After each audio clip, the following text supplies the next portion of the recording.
dark days are done and the bright days are here. My sunny one shines so sincere. Sunny one so true. I love you. Thank you, Doc. Our next guest is one of those rare talents who has something to say and can say it funny. He's a writer-performer on the new Laugh-In and one of the most popular, outspoken, and entertaining personalities on the local news here in Los Angeles. He's won a half a dozen Emmys as a film critic and host of his own shows. Let's welcome Mr. John Barbour, right over there. Thank you. This is John Barbour. That was Sarita singing Sunny, and Frank Sinatra saying, "Here's Johnny," the night he hosted The Tonight Show, and I was his guest. Welcome to John Barbour's World, live from Las Vegas. A number of years ago, I moved up here from Los Angeles, the city of angels, to the city of angles.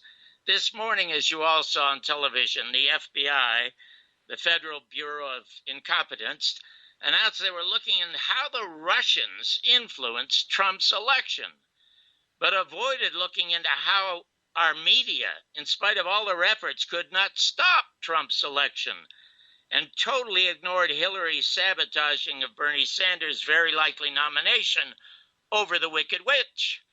Along with all this distracting nonsense is the further nonsense of all this media time devoted to Obama's eavesdropping on Trump, our billionaire president, and not one line about what Snowden revealed to us years ago when he had to run for his life, telling us that they are eavesdropping on all of us. The reason the CIA and NSA are upset over the Russians spying on us is because that's their job, not some foreigners. With all these meaningless media attacks and now some citizens filing a court petition to invalidate Trump's election, Trump must feel like the producer of La La Land, who was told he had won the Oscar for Best Picture, only to hear a very loud, "Oops, sorry." Right now, we're going to hear a lot about eavesdropping from someone extremely knowledgeable about it. He was at the heart of it as the lead counsel to President Nixon and later as a private citizen. He called for the impeachment of George Bush when he learned that Bush was eavesdropping on Americans.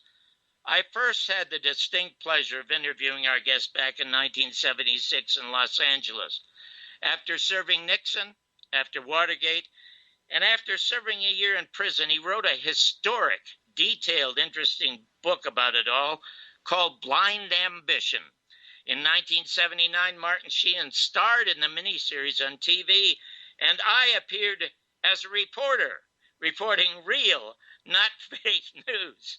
Since then, he has had a remarkable, successful career as a best-selling writer, and one of the bestsellers is Conservatives Without Conscience. He's a sought-after lecturer and political analyst, appearing often with Keith Olbermann and Randy Rhoads and Writer After Us on MSNBC with Chris Hayes. When we posted his appearance on Facebook, we had a flood of interesting notes and questions from listeners. Now, one lady, Diane, asked me if I thought he'd been a traitor to our nation, the United States of America. My response to Diane was that our nation was not the USA. Our nation is the Constitution, so we'll have to ask him about that. But bigger traitors to the Constitution, I told Diane, would have to be LBJ, both Bushes, Richard Nixon, and Ronald Reagan, who sabotaged Jimmy Carter's run at a re-election with his traitorous dealings with Iran over the hostage crisis. Believe me, we could build a Guantanamo just to house our politicians. With Snowden and scores of dedicated Americans like our guest, we see that it seems to be outstanding, ordinary private citizens, and not our presidents, who are trying to drag us back into a functional democracy. It is indeed a pleasure for me to once again be talking to one of these involved, very talented citizens, John Dean. John, welcome to the show. It is indeed a delight to be talking to you again. Nice to be back with you, John. You've got a great soapbox, it sounds like. Well, I'm sure you will. I'm sure you will love being back on with me. Time flies, John. Trouble multiplies. It does. You got most of that intro right. Not all of it, but close. Well, listen, you can correct all of the things that I didn't get right. But the first time I talked to you back in 1976, I was actually scheduled to talk to your gorgeous wife, Mo, who had written a book, but unfortunately she was not well that night, and you filled in, and you were just wonderful. Folks absolutely loved you. So I have to ask you right off, how is Mo today? Mo is terrific. She's a beautiful lady, and we've been married so many years I've lost count. I think it's getting up around 50 now. Were you married to Mo when you first began to work for Richard Nixon? I got married. No, I was married in '72. Got married while I was at the White House. To Mo? Yes. What was her reaction? And you had a young son at the time, did you not? Yes. How old is he? He's 50 now. And we've got 3 granddaughters who are now who are still teens. We've got the oldest is 19 and next week turns 20. The middle one is 16 and the youngest is 13. What are their names? There's Molly, Sally, and Franny. What do they think, John, when they look back at your history and see that you got in a lot of serious trouble? John, we've never really talked much about it. I recently did an interactive audio-video hookup to do a class. There's a advanced placement class where Sally's in school, and her teacher learned who I was and asked if I would come do a class for them. That's the first time I've ever done a high school class, but it was fun. They're bright kids, had good questions. They actually combined a couple classes. And you're wrong. I never went to prison. I was in the witness protection program. So when the government was more concerned about keeping me alive than sending me off. When you were in the witness protection program, what was your nickname? I didn't get a picket fence house and a new identity. I got 2 marshals that lived with Mo and I 24/7. Oh my gosh, how interesting was that? When you got your job, your first job as counsel to Richard Nixon, what did you think it would be like? And did it slowly dawn on you, or did it dawn on you at all that perhaps you folks were doing something that you shouldn't have been doing, something that might have been unconstitutional? No, it did not. In fact, my head is back in this. I did a book, my last book. I actually I got a team of grad students, and I went in and dug out all the Watergate secret tapes that Nixon had recorded. And there were about 600 tapes that nobody had ever, I think, outside of the National Archives ever listened to. And some of the other ones, about 400 others, there were varying degrees of accurate transcripts of those. So I went through about 1,000 conversations from literally the day of the first day Nixon is back after the arrest at the Watergate until they pulled the plug after the taping system was revealed in July of '73. So that's from June 17th of '72 till July of '73. And it's about 4 million words from which I drew down the narrative and dialogue for a book that is called The Nixon Defense, and really explains what Nixon knew and when he knew it. When I first got there as White House counsel, Richard Nixon was the new Richard Nixon. The old tricky Dick had disappeared, or at least we all thought. It took me, the White House counsel was then and still is a middle-level staff job, so you don't have a lot of access to the president. So I didn't really get to meet him and get to know who he was, because I would go in with group meetings or with his chief of staff, Bob Haldeman, or his top domestic advisor and my predecessor as White House counsel, John Ehrlichman. So I didn't really have a lot of one-on-one with him the first couple of years I was there, and nothing seemed astray. In the book you mentioned that they made the series out of Blind Ambition. I laid all that out. It's interesting how what happens with the passage of time, based on my last book, where I filled in a lot of blanks that I didn't know when I wrote Blind Ambition. ABC TV is currently developing a new series. So we're going to have another shot at it. Oh, well, that's wonderful. I have always wanted to ask one very simple question of you, or either Haldeman or Ehrlichman or Nixon, and it was based on an interview with Nixon's speechwriter, whom I interviewed on television back about the time I interviewed you. What was the real reason for the Watergate break-in, to your knowledge?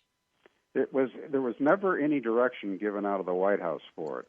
The White House had to figure out what had happened like everybody else after it happened. It didn't take very long for us to figure it out, because the White House was aware that there was an intelligence gathering operation at the re-election committee.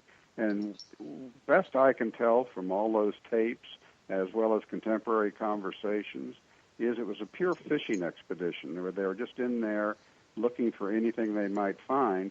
The Watergate was not their real mission the night they were arrested.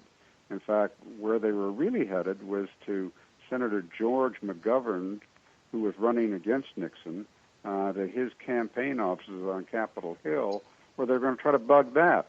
Had they not been arrested at the Watergate, they might have been arrested in George McGovern's headquarters, and we wouldn't have had Watergate. We'd have had a scandal by some other name. Well, I'll tell you the reason I asked it. In this book that he wrote, which did become a bestseller also, in only 3 sentences in the book, he said the reason he felt that they broke into the Watergate was because of Larry O'Brien's files. And these were the files that Larry O'Brien had made, the notes he had made, because it was Larry O'Brien along with Robert Mayhew who put a hit team together. They met at the Desert Inn Hotel, according to this fellow, with John Rosselli, some CIA folks, some mafia folks, to plan the hit on Fidel Castro. And that hit... Baloney. Okay. Baloney. Oh, well, it just doesn't make any sense. And I talked to all the players who were involved at the time, talked to Mitchell, who approved the money for the intelligence gathering operation, talked to Jeb Magruder, who actually gave the order to break in the Watergate. He had no idea of anything like that. Who was the speechwriter you're talking about? I can't remember his name offhand. Well, there are a couple speechwriters. There was Ray Price. I doubted he would have said that. There was Pat Buchanan was a speechwriter. No, it wasn't Pat either. Ben Stein was a speechwriter. It might have been Ray Price. It wasn't Stein, and it wasn't Buchanan. So let me ask you this question, since you mentioned Haldeman. In Haldeman's book, I recall that Nixon often used the phrase, this Bay of Pigs thing. Why would he have used that phrase? And some folks seem to think it was some kind of code word for this Dallas thing. Does that make any sense? Not at all. I know exactly when that came up in the conversations, in the tapes.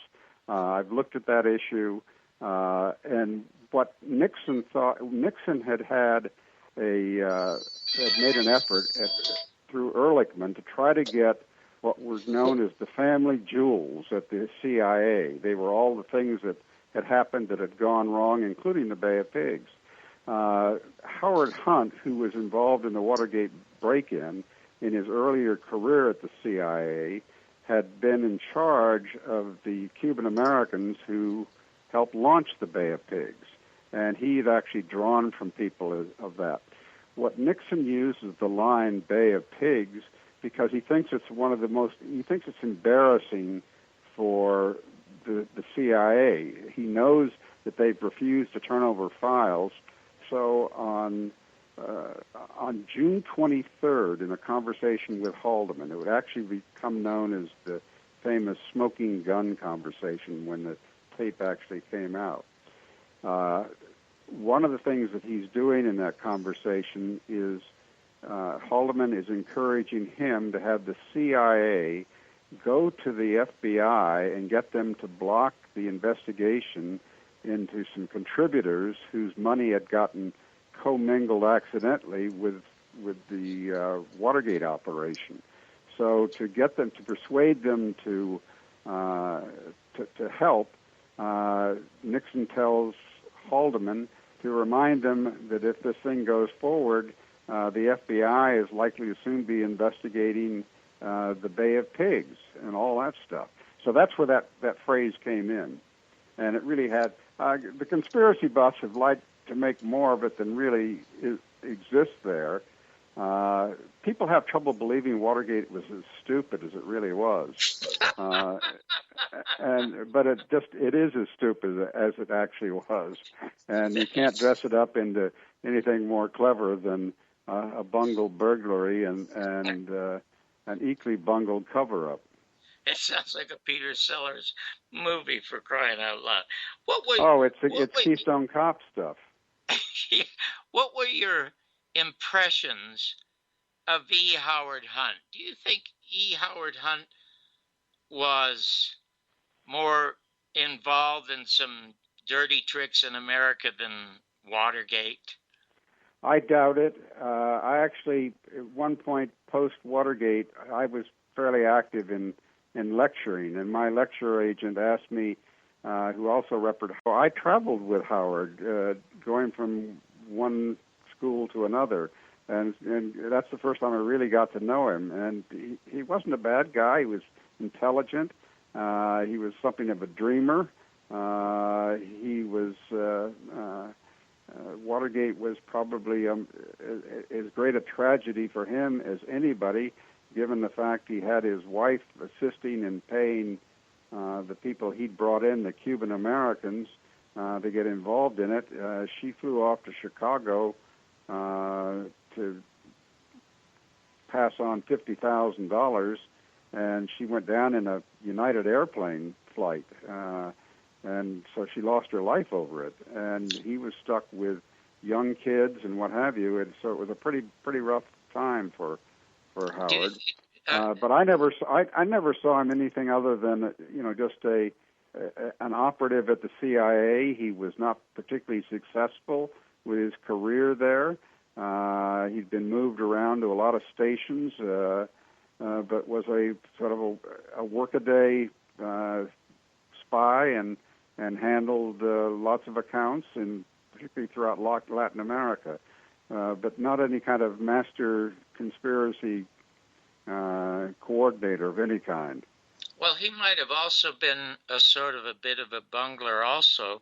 Have you ever heard of Mark Lane's book, Plausible Denial, about the trial in Florida, the libel trial that E. Howard Hunt brought against Spotlight?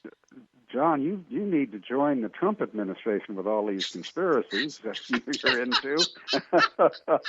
I have. Mark Lane is, and I don't buy any of them. I'm not a conspiracy theorist at all. I've seen real conspiracies, so I don't have to feign them or fake them. That is funny. The reason I say that is because evidently Victor Marchetti had written an article at Spotlight saying that E. Howard Hunt was a bagman that supposedly delivered the funds to the shooters at a motel in Dallas, and he sued them. And he's down there with Ted Cruz's father, huh? Yeah, but he won $600,000. Then Spotlight hired Mark Lane, and then the jury reversed the decision and found him guilty, and it appeared in Mark Lane's book. So that's why I bring that up, asking if you thought he was involved. Nothing to it. No truth to it. Okay. No truth to it. If you look back historically at Richard Nixon, how would you evaluate him? And why would you, I heard a really interesting radio interview you did last week. You made reference to the fact that Donald Trump may be the next Richard Nixon. How do you Well, evaluate? I think Donald Trump's going to make Nixon look pretty good.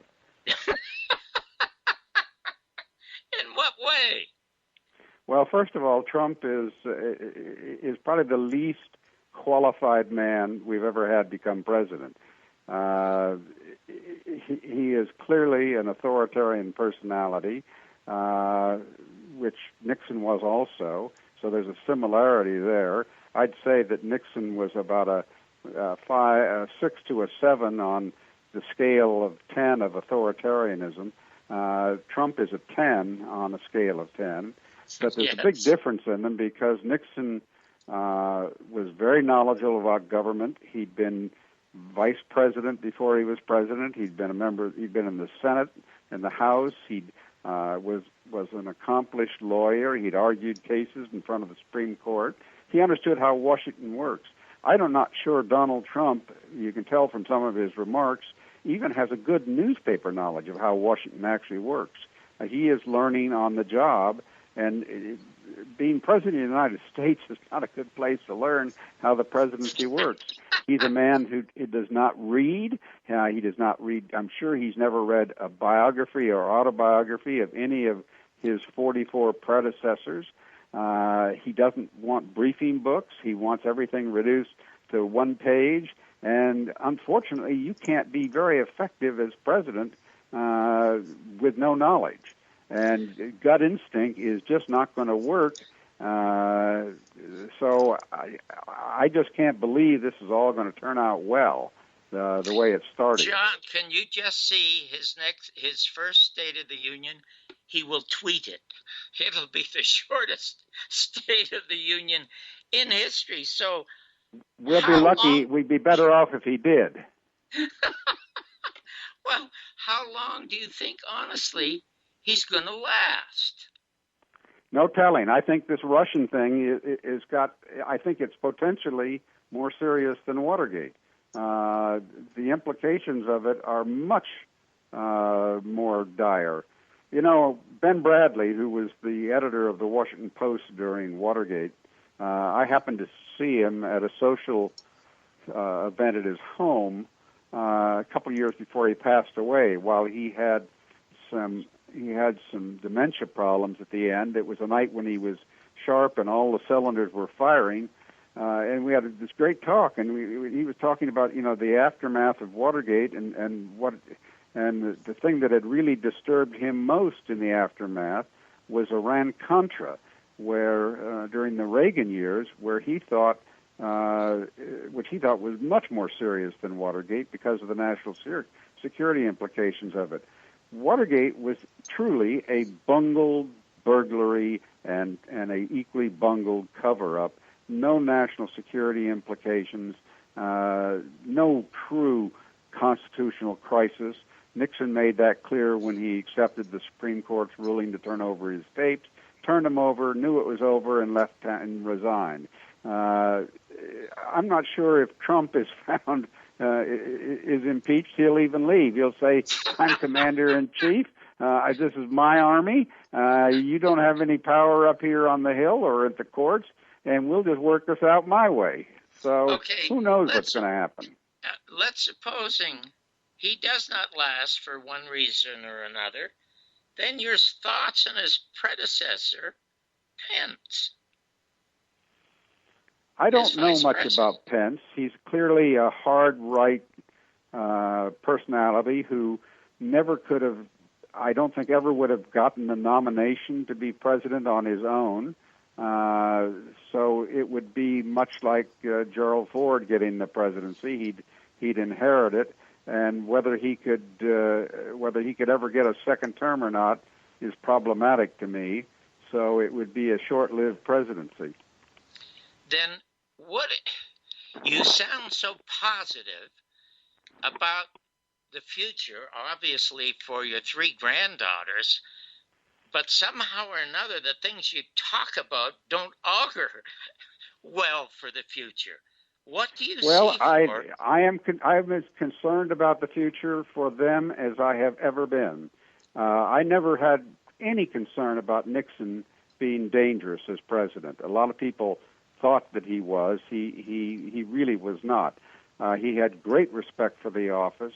I'll give you an example. This is a good one as we bring to the close here of how much he really respected the office. He hired a guy to advise him on how to maximize the PR aspect of the presidency. And I once saw him at a press conference, and this guy he had just hired was there, and we were in the East Room. We were standing against the back wall and kind of chatting, and he told me that he tried to convince the president to wear a blue shirt that night for the press conference because it wouldn't make his features as harsh as a white shirt. And then this guy told me, he said, Nixon turned at me, he said, presidents do not wear blue shirts. They wear white shirts. So that's the way he felt, anything to respect the office. We're already seeing with Trump the norms and customs and practices of the office crumble. His last press conference in February, I'd never seen anything like it, where he is slowly desecrating the office. It's quite remarkable. Do you think then, okay, let's supposing that Trump is an embarrassment to the office, but aren't the criticisms of Trump by the media and private citizens marching also an embarrassment to the office? Well, they're called for because what's happening in the office. This man won't listen to anybody. He marches to his own drummer. He thinks he's got answers. He thinks he's smarter than his generals. He is in a fight with his intelligence community, which he thinks he knows more than, which is silly, and he's degrading everything about the office as well as the long bureaucracy in Washington, which is not really a partisan bureaucracy. These are people who, just like him, take an oath of office to support and defend the Constitution. They'll do it. I'm not so sure about him. Okay, I have two quick last questions. First of all, do you think the CIA supports the Constitution? Do you think of... Absolutely. I know a lot of agents have given their life, John, to help protect this country. That wall that Trump stood in front of with the stars on marked the lives of the agents that have been lost trying to get information to help protect this country that cost them their life. Those are patriots. They're men and women who did nothing but honor the Constitution. Well, John, your work and your life has revealed that you're a patriot also, and you must have encountered a great deal of personal and professional difficulty when you were suggesting that they impeach George Bush because he was eavesdropping on Americans. Where can people go? No, actually, I got a lot of support from that. That was in a book I wrote called Worse Than Watergate, which about the Bush presidency, and it got the title Worse Than Watergate because I don't think Richard Nixon, in his darkest day, would have authorized war crimes and the use of torture. Well, bless you for that, John, and thank you so much for being here. Where can folks go to read your stuff, to listen to your stuff, and to buy your books? And you're well, they just look at my handle on Twitter, which is @John W. Dean.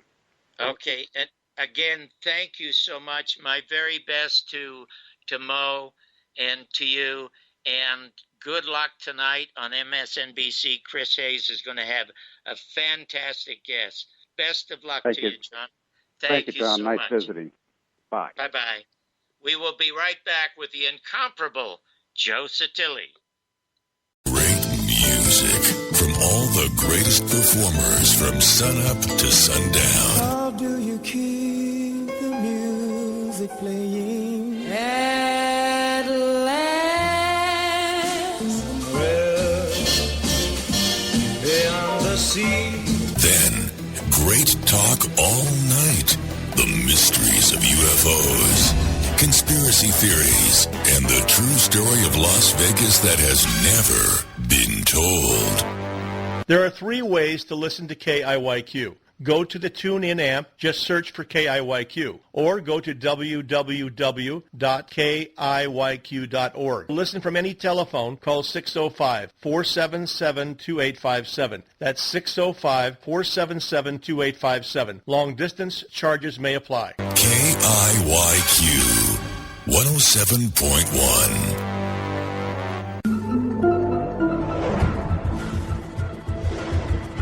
Hi, this is John Barbour of John Barbour's World every other Monday at 5 p.m. Pacific right here on BBS Radio. I'm telling you about a terrific show, The New Criminal Minds, with outstanding actor Gary Sinise, called Criminal Minds Beyond Borders, a tough drama about a special unit of the FBI involved in protecting Americans who are beyond borders. It follows the regular Criminal Minds, airing every Wednesday at 10 p.m. Eastern, 9 Central. Don't miss it. Gary Sinise is outstanding.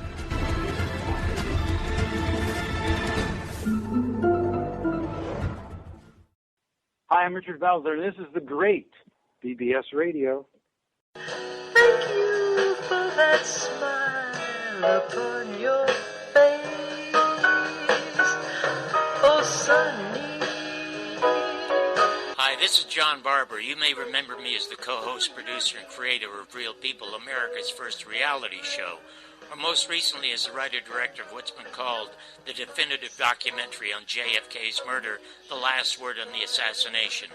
Now I'm doing a show every other Monday from 5 to 6 Pacific Time on BBS. You'll hear provocative views, unreported news, and film reviews from me with outstanding guests and you. Join me on John Barbour's World.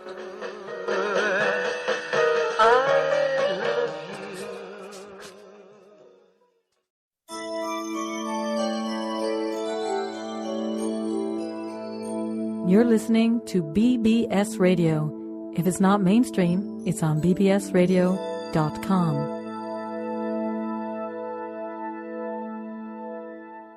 Those of you who have an ongoing interest in the JFK assassination might want to know about this.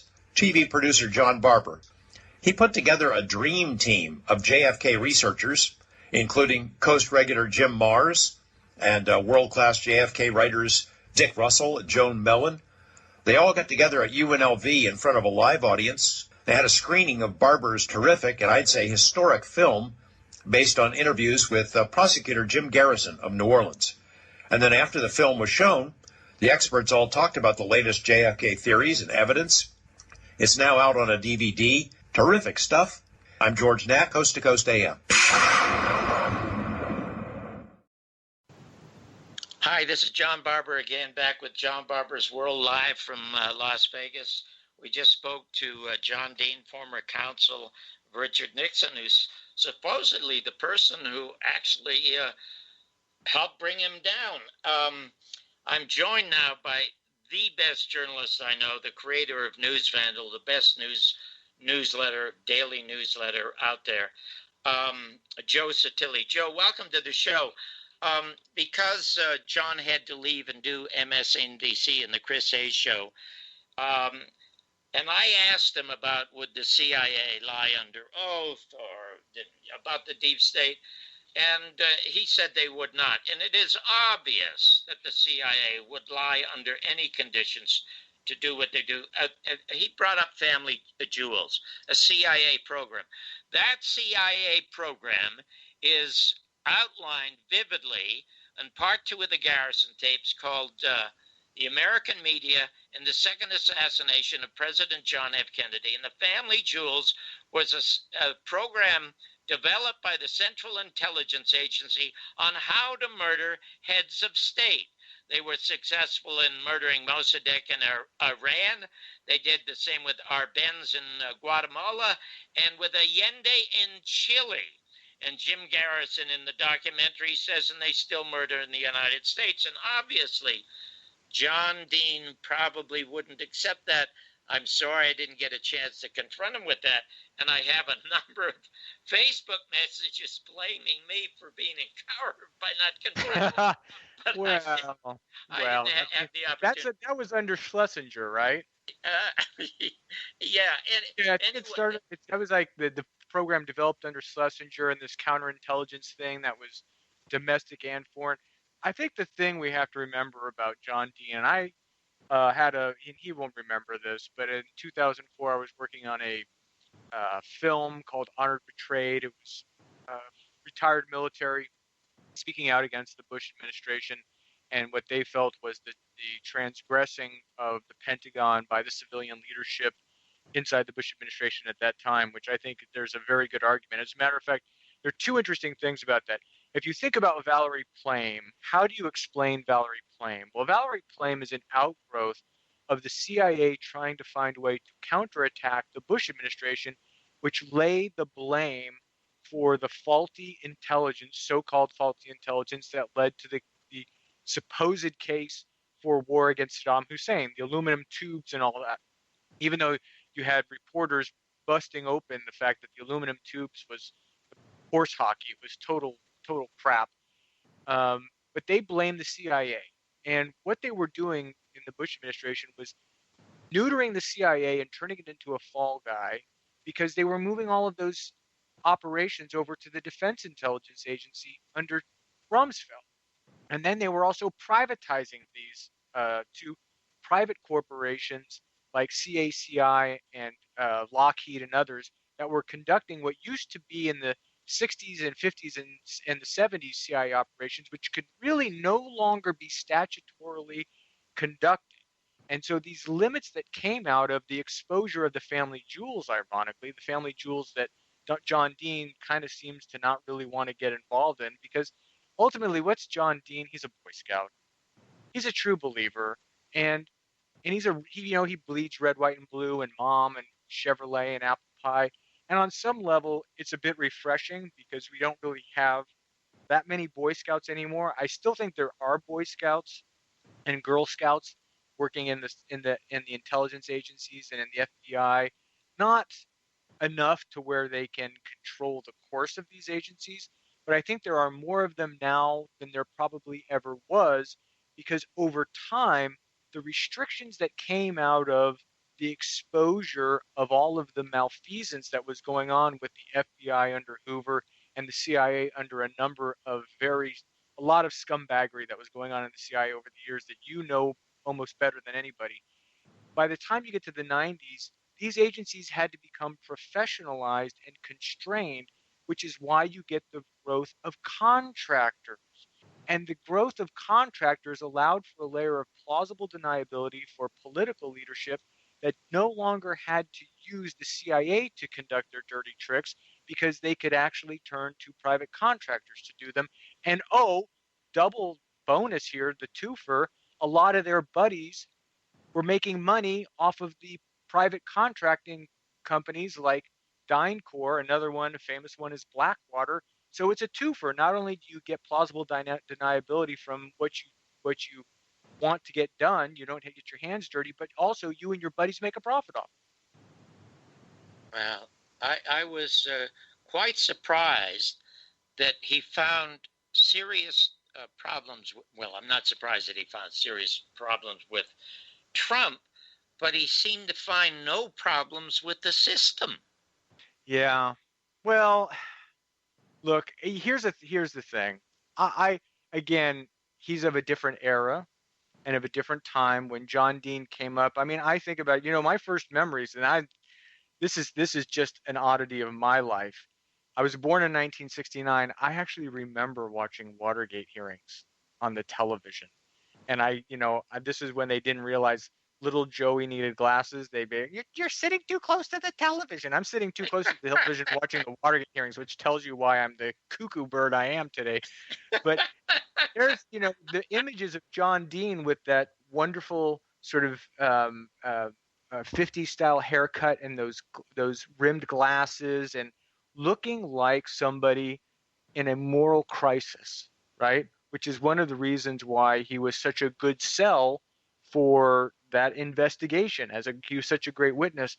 And I think, John, what you see now is that people who still want to have that true believer's belief in the system are seeing the system seemingly under attack at every level by a presidency that I'm not sure has a coherent strategy for attacking the system so much as a presidency that is in the service of an insane narcissist who has turned the White House into a selfie stick.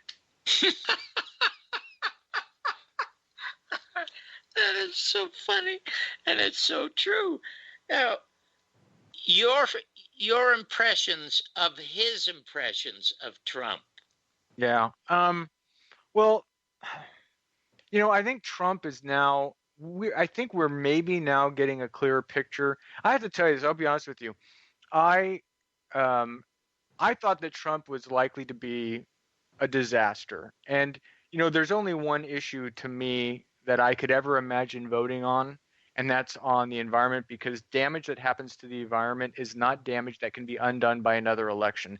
If, let's say, that he destroys the healthcare system, well, you can have another election, and I think one of the things that's a possible outcome of this repeal and replace is that you could have a backlash that creates a drive for a single payer system. On the environment, there are things that just you can't change with another election. But there was a 72-hour period after his bungled inauguration, because it was bungled, and the whole thing about, I have to, the size of my election is bigger than the size of my opponent's election, and all that stuff. He was talking to pipe fitters and to construction workers in the White House, and he was talking to people about jobs and infrastructure spending. And I thought for a split second, I said, you know what, he could pull this thing off. If he stays on this message, blue collar manufacturing revival, even though I think that fundamentally it's a flawed economic strategy because we're moving beyond that economic paradigm into automation, but fine, I thought he could make it work. Then he's just gone off the rails, John. I mean, there's today in the hearings, here's Comey, a guy who on some level contributed to the despair around the supporters of Hillary Clinton for Hillary Clinton's candidacy when he brought up Anthony Weiner and emails 10 days out from the election. People said, God, we don't want 4 years of Anthony Weiner and email scandals. We're just going to stay home. And I think that contributed to Hillary Clinton's loss because of all the fundamental flaws. Comey exposed those. Well, here's today Comey saying, no, we have no evidence that President Obama ordered wiretapping of Trump. And then his press secretary, Sean Spicer, comes out and reiterates their case that there's going to be new revelations. Well, we know that he got the information from watching Fox News. So now we're starting to see that Donald Trump is in sort of a perpetual feedback loop with the media he consumes, and that he's not actually engaged in any kind of radical transformation of American life and society, that he's really just there to look in the mirror. And so in some ways, I think that guys like John Dean... Hey, Joe, wouldn't it be funny if he was like Peter Sellers in Being There? Being There, exactly. That's what he is. He's Chauncey Gardner. Yeah, he's Chauncey, and all he does is sit and watch Fox News. What he is. That's what he thinks the world is, and he comes out and tells us what the world is like. That's right, and this is why he's in this constant... I wrote a piece last week for Consortium News about this, because I could tell you the media is playing right along. Why? Because they make money off of this. Because it's like, basically what he is he's kind of like a weird Don King who's constantly promoting the next fight. He's promoting the next fight. He's promoting the next fight. You're on a cliffhanger, and you're like, I got to tune in and see the next fight. And so he says something crazy on Twitter. The media goes, oh my God, he said something crazy on Twitter. He criticizes the media for criticizing he said something crazy on Twitter. The media says, can you believe he's criticizing us for criticizing him for saying something crazy on Twitter? And they just keep going in this cycle. And it's cheap television for the news media because they never have to leave Washington, D.C. They have all their assets there. And Donald Trump gets the pleasure of knowing that the whole world is obsessing on Donald Trump. And meanwhile, you have people like John Dean going, oh, I mean, the whole constitutional way of life is under threat. And I just wonder if maybe that's not exactly what's going on. Maybe we're just stuck in a weird feedback loop with a narcissist. Well, it is totally bizarre. It is and it is totally unnerving. It is unnerving. Look, I'll be here. This is the second time I said I'll be honest with you. I do a pretty good job of divorcing myself from what's happening in DC. I don't like to say, we bombed this or we did that. I like to say the administration did X or the administration did Y. But I have to say, on Friday, I did have a little moment of existential crisis when Angela Merkel, the leader of Germany, one of America's strongest allies, and by the way, has sent Germans to go fight in America's war in Afghanistan on behalf of America.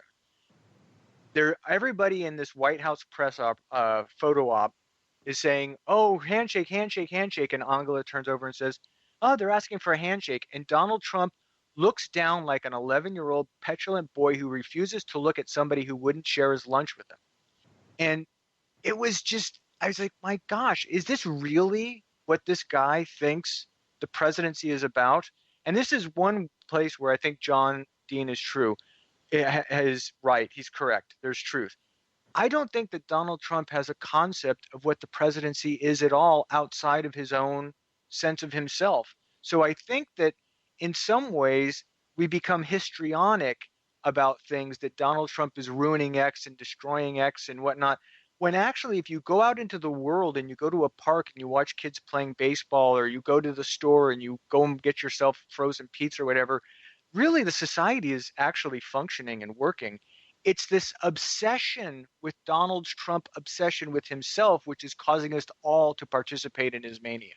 The most disturbing thing to me about Donald Trump, while certainly you don't want to see Hillary in there, it would have been much more interesting if it had been a real campaign and Bernie Sanders had broken off and created a third party.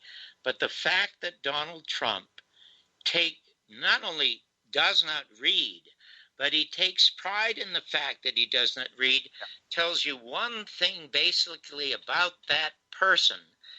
That tells you that person thinks he knows it all and does not want to learn anything. And yet you look at somebody like John Kennedy, who is a multi-millionaire, never took his salary as the president of the United States, donated his entire salary to charities, writes one of the greatest books that a president could ever write, Profiles in Courage. Well, I think, John, it is such a great point. And even for somebody like me, I came of age politically in the 80s. I was obsessed with Iran-Contra. I was obsessed with the October surprise. I did not like Ronald Reagan. But at least Ronald Reagan had a worldview that in some ways had a logical basis. He read Paul Kirk, Conscience of a Conservative. He was a devotee of Barry Goldwater. They had an idea, an intellectual foundation. You may not agree with their worldview, but there was a worldview outside of the person themselves. Ronald Reagan's worldview was not a reflection of Ronald Reagan's desire to have the world be a reflection of Ronald Reagan. And so I think you make just a great point, because almost all of our presidents, and George W. Bush, not that intellectually curious, but was actually reading biographies of other presidents throughout his presidency. That's something. I'll take that. Yes, even though they were in the form of classic comics. Yeah, exactly. Pop-up books, right? So now with Trump, you have a really interesting article in your news vandal today, which sort of surprised me, but I'm not quite sure it surprised me, about the fact that Trump was adopting a hands-off style on military operations. That sort of surprised me. Well, I think what they're saying is that in the article is basically saying that he is continuing the kinds of a type of military policy that echoes his predecessors, particularly Obama, but also George W. Bush. And really I think that, how he always says, I'm going to listen to the generals, I'm going to listen to the generals. I think some of this may be a little bit of post-Yemen raid spin, because that Yemen raid was way worse than was reported here. There is a story in The Intercept by Ionia Craig, and she went to the village and talks about from the perspective of a 5-year-old boy who in the middle of the night, all of a sudden, all hell breaks loose in the village, and he and his mother get up to leave their home, and as they're running out of the home, he watches his mother get her head split in two from a shot from behind and fall dead in front of him. And everybody in the village is talking about that dog Trump who killed. We're talking about, I think, 10 children under the age of 13 killed by SEAL Team 6 in that raid. And that was a decision that was made at dinner with Jared Kushner. So in between courses, they decide to greenlight that. And I think that there's an element here of the administration also trying to send out a signal that they're turning over things to the military. Because what did Trump do after that raid? Instead of taking responsibility, he said, as the member of the SEAL Team 6 who died, he said, the generals lost him. They lost him. And he blamed the generals for that raid. And I think that kind of rift between yourself and the military leadership is almost irreparable. And I thought that there was a little bit of an insider spin happening here where Trump is trying to distance himself from what is coming, which is perhaps some really, really bad stuff down the road. Because, by the way, he is ramping up in Yemen. He is ramping up in Syria. He is taking the fight. This is not a peacemaker, non-interventionist administration, but I think there's an element of him trying to create his own level of plausible deniability between the decision-making process and the outcomes. And if he does not read, if he knows nothing about the presidency or the history of the presidency or how the presidency should operate, what on earth does he know about Yemen? What does he know about Iran? What does he know about anything? And this is actually, I think, where guys like John Dean shudder, right? This is why they start to say, well, whether it's a deep state or not, or a shallow state, I don't think it's a deep state. I think the deep state happens in boardrooms and in country clubs and on golf courses where financiers and businessmen get together with people who implement the military-industrial complex and people like at Lockheed. That's where it happens. And then those policies get implemented through lobbying and campaign funds. But I would say that this is where John Dean and others get recalcitrant in their protection of the intelligence agencies and the national security state and all the functional parts of the government, because they think this guy may actually be such a bull in a china shop that he can destroy the normal, previously acceptable levers of power as they implement policy in the United States and around the world. And they're afraid that is being tossed away. I wish I had asked him what I asked Jim Garrison back in 1981. Does John Dean think the president runs the United States? Yeah, well, that's the crucial question, right? And I would really be interested in his answer. So what I may do is I may send him an email. Anyway, Joe, thank you once again for an absolutely terrific show. It'd be lost here without you. I want to thank Mike Kim, my producer, and BBS Radio for allowing us to do this show. When do they hear you next again? I guess it's tomorrow on Ocelli? Yeah, tomorrow at 6 p.m. Pacific on Ocelli, American Freedom Radio, and then every Tuesday, every Friday, 2 p.m. Pacific on Crew FM. And, of course, folks, the great John Barbour. Big film coming out soon. You should look forward for that. And John, as ever, thank you very much for the opportunity to be your sidekick. Oh, well, listen, I couldn't do it without you. I learn so much every day. I would like to say, as Ed Murrow said, good night and good luck. But I think I'll say what I said to John Dean when I introduced him after talking to him in 1976. Time flies. Trouble multiplies. Have a good night. Talk to you in 2 weeks. Bye-bye. You're my spark of nature's fire. You're my sweet, complete desire. A sunny, sunny, sunny, sunny, sunny. I love you.